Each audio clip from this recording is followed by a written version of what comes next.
giting na gustong maglingkod. Bayan, lingkod bayan. Ayan, no? Eto na po tayo ngayon.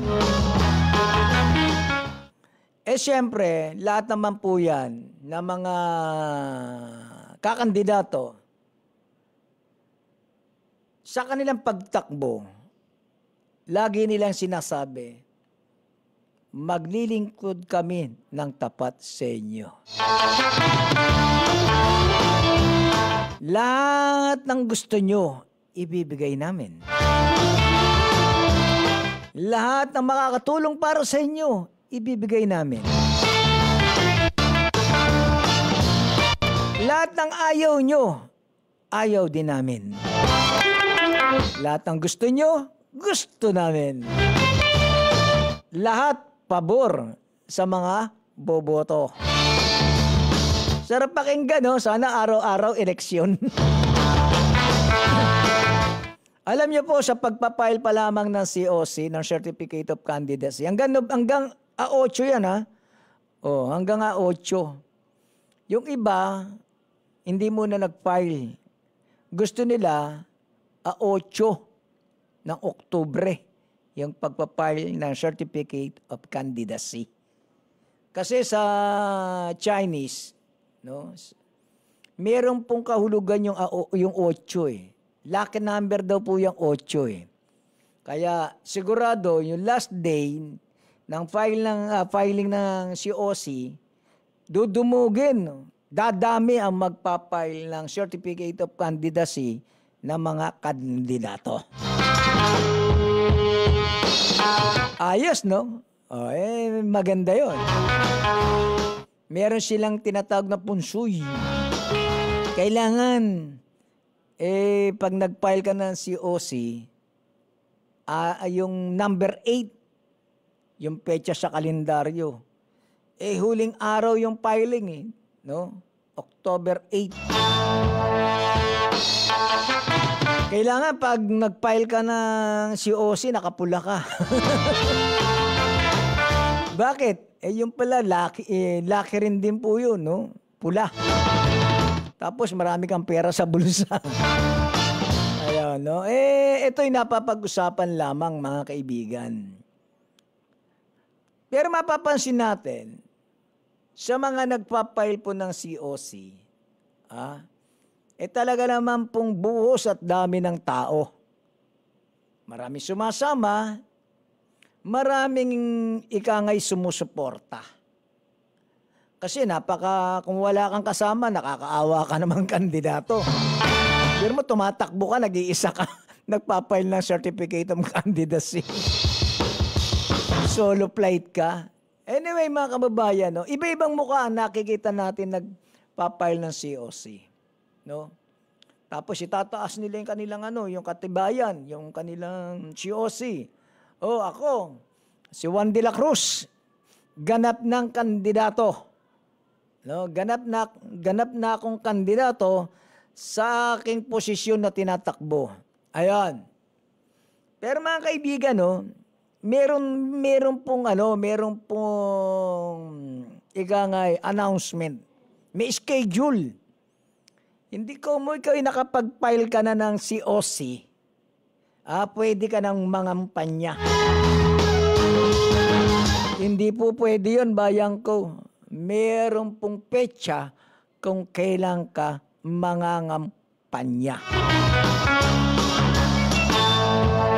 Yung po ba nasusunod? Kapag magulang po yung kandidato, wala pong alang schedule yan. Walang petsa yan. Maraming paraan ang isang kandidato na tumatakbo para makalamang siya sa kanyang mga kalaban na siya'y nakakakandidato. Simple lang. Yung pagpunta sa patay. Makikita nyo, hindi pa panahon ng kampanya. Lahat ng patay, pinupuntahan ng kandidato. Lalo na yung mga batikan ng mga politiko, mga kaibigan. alam na po nila ang kalikot, pamamaraan ng pangangampanya na hindi halata o hindi disimulado. Una, patay, pupunta. Mag-aabuloy, makikipagkwentuhan. Hindi pa kampanyahan, ha, mga kaibigan. Ang katwiran ng kandidatong politiko, ako'y nakikiramay. At habang nakikiramay, si kandidato, panay ang kanyang kamay. Kamay dito, kamay doon, kamay dyan, kamay kung saan-saan. Wala pang kampanyahan. Si politiko at si kandidato nanggugulang na at nilalabag na ang kautusan ng COMELEC. Kostumbreng ika nga po'y panggugulang. Hindi ba? Siyempre, panapanahon yan eh. Ano pa? Ano pa, mga kaibigan? Na makikita mo sa kandidato. Patay. Ano pa? Birthday. Yung kandidato, kahit hindi imbitado, kapag naamoy na may birthday na kanyang pupuntahan at maraming tao, nandoon si kandidato. Nagririgalo kahit hindi imbitado. Yun mga kaibigan. May tawag dyan gate crusher. Pumupunta si kandidato na hindi imbitado. Maraming tao. Mambobola, makikipag-usap, mangangamay at makikiakbay.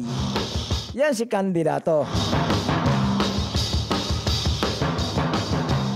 Hindi pa po kampanyahan, nanlalamang na si kandidato. Ano pa meron? Kasalang bayan. Si kandidato, hindi naman ninong, hindi naman ninang, nandoon sa kasalan. Nagriregalo. Kunyari, napadaan. Ganyan si kandidato, wala pang kampanyahan, nanlalamang na, at ika nga'y gumagawa na ng kanyang diskarteng pamumulitika. Yan si kandidato. Ano pa? Mga sasakyang pampatay. Hindi naman namatay si kandidato. Ang tarpaulin niya, malaki pa rin sa sasakyan, nasasakyan ng mga makikipaglamay. Diskarte yan ng kandidatong politiko. Eto po, bayan, nalalapit. Ang undas, paring Nonong. Makikita mo sa mga sementeryo, naglalaki ang tarpaulin ng kandidato. Kanya-kanyang diskarte, kanya-kanyang pamamaraan. Merong libre tubig, may libre first aid, at kung ano-ano pa, meron pang libre wheelchair para sa senior citizen. Tapos, yung sasakyan nilang wheelchair, may pangalan ng kandidato. Kapag gusto mo magpalamig, merong napakalaking tent at merong malamig na inumin na merong pangalan ng kandidato. Yun mga kaibigan, makikita mo ngayong eleksyon.